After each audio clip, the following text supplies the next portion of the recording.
Hi, my Brazilian friend. Olá, amiga. Eu posso te ajudar em algo? Yes, you can. I would like to improve my Portuguese vocabulary. Could you teach me how to write and pronounce some colors in Portuguese? É claro que sim. Será um prazer. Então, vamos começar. Azul, azul, azul, branco, branco, branco. Vermelho, vermelho, vermelho, verde, verde, verde.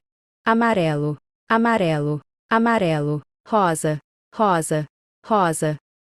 Laranja, laranja, laranja, cinza, cinza, cinza.